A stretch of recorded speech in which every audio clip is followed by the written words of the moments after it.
Hello and welcome back. Today we are thinking about tourism in a glaciated area, specifically again looking at the Lake District. So there are three different kinds of tourism impacts in the Lake District, both positive and negative. They are social, environmental and economic impacts. This will be the same for any kind of impacts that you have on an environment or with tourism. So here are some of the positive and negative. As you can see, these have been split into social, environmental and economic. So some of the positive impacts. Money spent by tourism can help to conserve and improve the environment. Over 1,000 million spent by tourists to support hotels, restaurants, shops.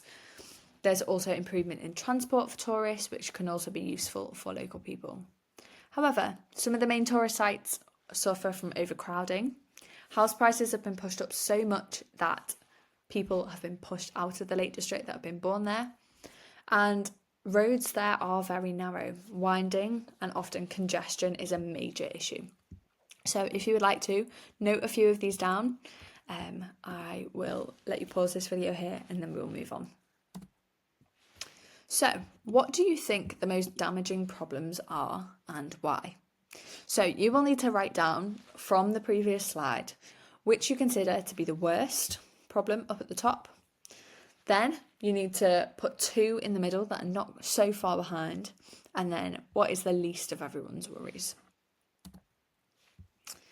So let's look in a little bit more detail at some of these impacts.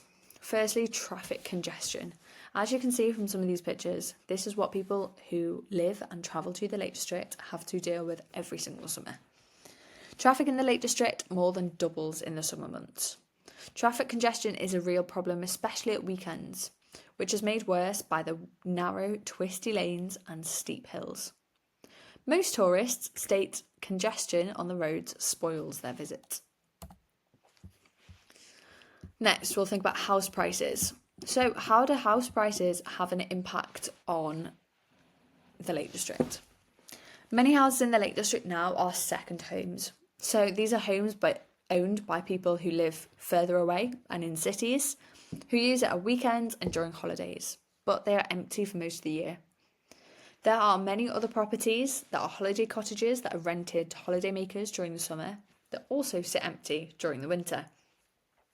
20% of houses in the Lake District are now second homes or holiday cottages.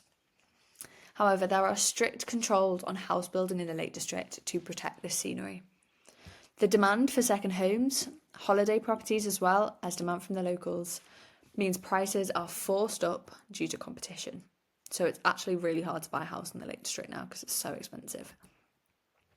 To give you an impact on house prices, so this is where we are in Liverpool. Looking at the current average value of a house is about 181,000. In the Lake District, it's almost £100,000 more, with there's less houses for sale, and they are worth about £100,000 more for a very similar price, for a very similar house even. What's the result? There is a falling population in the Lake District. The local people have been forced out due to higher house prices, and they cannot afford to compete to the wealthier people from the cities. There is also a change in population structure, so there are fewer young people and more retired people. The young people just can't afford the housing in the Lake District and therefore they move away. And there's changes in rural communities as well. In the village of Chapelstyle, half of the houses there are second homes. So how is tourism managed in the Lake District? Again, you are going to come across various different management strategies, so you need to write the title, how it works, and the advantages and disadvantages. So firstly, footpath maintenance. They put rock slabs in some places using the local stone to create these footpaths. It's called pitching. This is to help to reduce footpath erosion. It's meant to blend in with the surroundings and reduce the erosion of the plants and vegetation that is on either side of the path by keeping people to the path. However, it is difficult to get these slabs onto the mountain because they are often very heavy and sometimes they need helicopters and it takes a lot of physical labour to do it. The next one, to improve and subsidise public transport. What problem does this solve? Well, firstly, congestion. If more people are getting public transport, it means there's less people in their own cars and therefore the roads are less congested. It would also mean that there is better access for local people. However, the speed at which people can get from A to B will be slower, and various other factors. Buses might also not run enough to reduce car use. People might want to go to areas that the buses don't go to, and it can be very expensive because I imagine if they're subsidising travel, they need to charge a lot more because they need to make it worth it for the company, but also for the people. Restricted parking zones. This will mean that there are less cars parking in these areas, or they can't stay as long.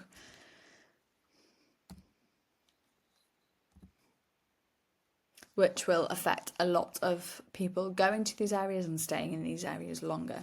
So if the local people, this will be a massive benefit, rather than people parking in their local town and staying there all day. Just means that they can't pop to the shops to go and get something to eat, especially in the summer. This would solve that problem. Could they just widen the roads and offer some park and ride schemes so you can park in one area, hop on a bus and get to somewhere else? This would help to reduce traffic on the roads. It would also reduce congestion because the roads are wider and so people can overtake things like tractors that are often slower moving and hold a lot of people up. But it would damage the environment, and a lot of these places are on quite steep hills with very little roads. And so it's just not possible. It's labour intensive, it'd be a lot of hard work, it would cost a lot of money, and often it isn't actually possible.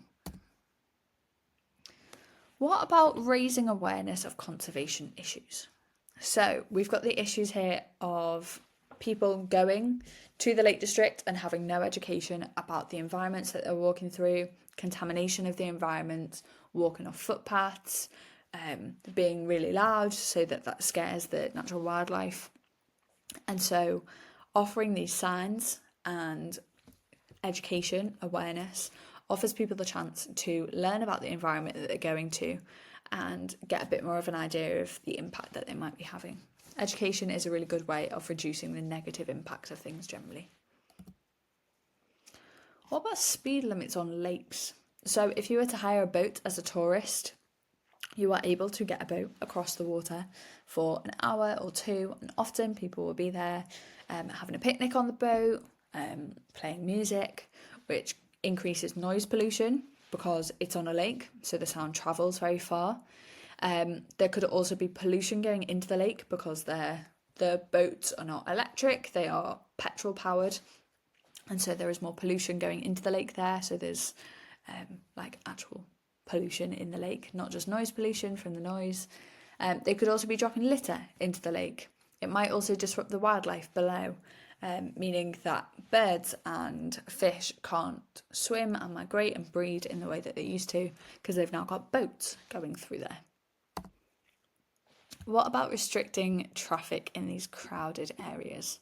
So in theory, this would be really good, but people visit the Lake District because of not just the big towns in the Lake District, but they like to go remote and get away from the busy city life.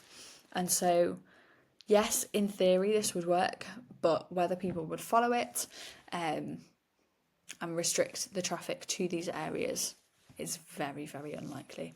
It might mean that people then don't go to the Lake District and choose to travel elsewhere instead, which would also have a negative effect on this environment. And then what about just holding events in the off-peak season to attract more visitors in the winter rather than in the summer?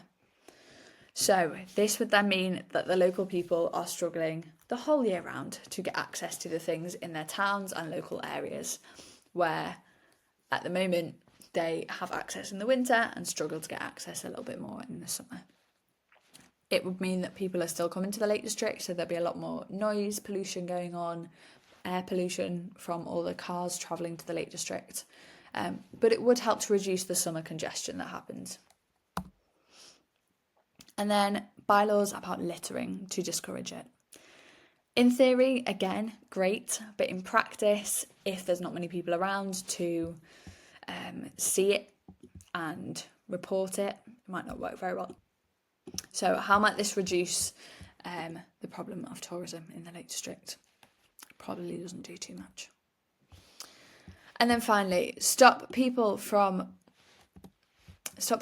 outside the local area from buying second houses or banning second homes. In theory, this reduces the problem on house prices. However, if people are looking to move to the area, such as the young people, if the prices drop, it then means that they are forced out.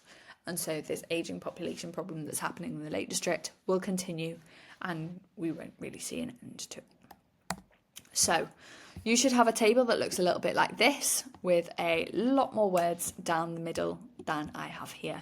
So you've got your various different management strategies, from pitching, subsidising public transport, restricted parking zones, road widening, park and ride schemes, awareness of conservation issues, speed limits, restricting traffic, holding events in off-peak instead, bylaws to discourage littering, and stopping people from the local area from buying houses, or not from the local area to buy houses. So please make sure this is filled in, and then we are going to do a couple of exam questions together, and then that will be it for our glaciated landscape series. So please can you pause this video and fill in these 3 words into this paragraph. And then finally, these are images showing the features produced by glaciation. So this is all the way back in lesson 2, our erosion and deposition lessons. So which of these letters correlate to each of these glacial features? Which is a corrie, which is a drumlin, which is a hanging valley, and which is a pyramidal peak? So when you have completed that, that is the end of this glacial series. I hope you have found it useful. Best of luck with your exams, and I will see you soon.